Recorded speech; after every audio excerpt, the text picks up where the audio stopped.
we could do some rapid fires. A lot of these bets are bets that I already have, and they're also the two favorites on your PointsBet sportsbook. So let's start with, would you rather play the Yankees or the Astros to win the AL? Yankees, what a car crash. They're going to make me sweat out my AL East ticket somehow. That was supposed to be done 2 months ago. I would be playing the Astros just because they're now in the box seat to get the 1 seed and have home field over the Yankees in the ALCS. If the Yankees even get there, Yankees pitching doesn't look as intimidating as it did.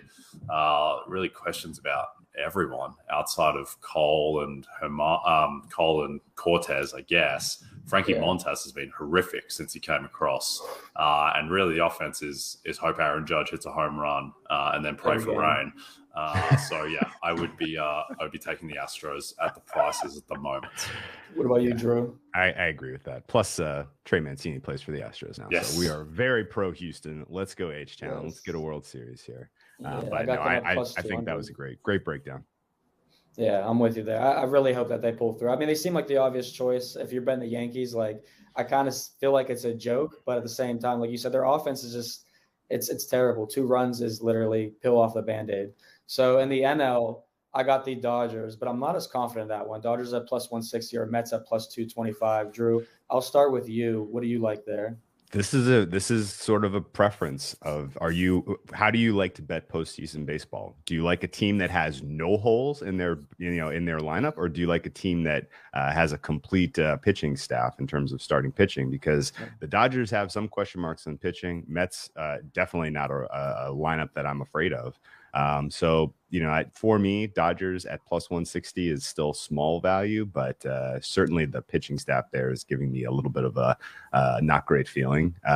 But, in general, the Dodgers have figured out ways to put together pretty amazing, success in the playoffs. And, this NL looks soft enough that that's a bettable price, in my opinion.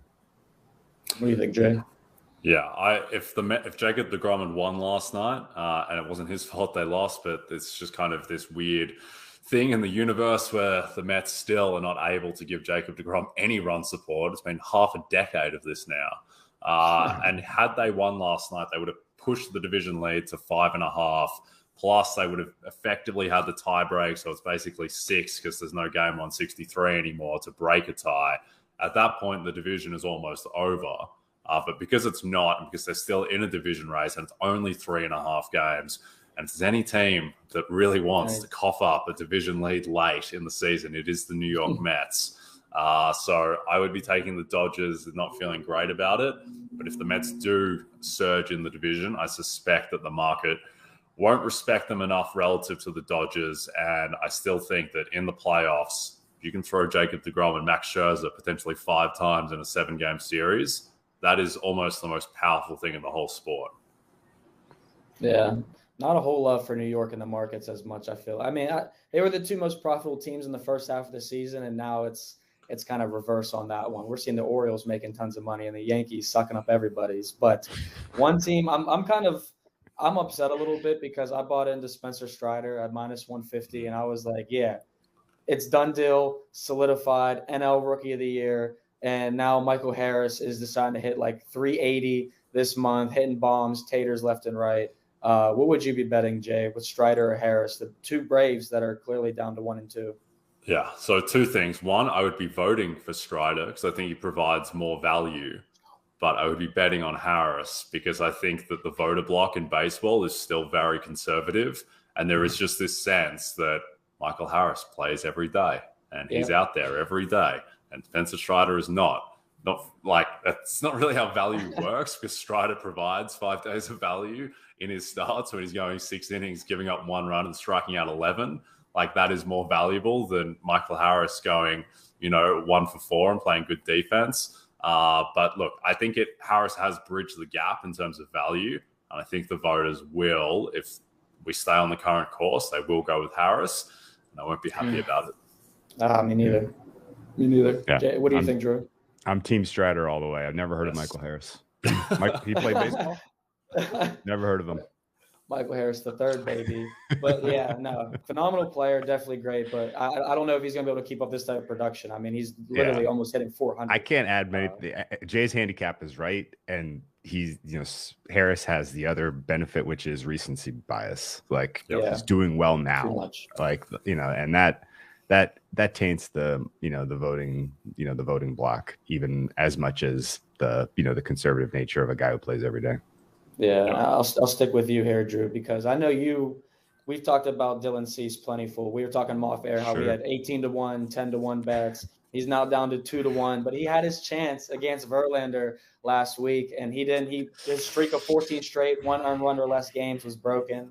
Of course, the White Sox did win, but it wasn't on Cease's dime. So -165 for Verlander or +200 for Cease. I think you have to take a shot on Cease at those between those two prices. This is still neck and neck, and Cease, he could elevate this White Sox team to a playoff spot, which would be absolutely crazy. They are.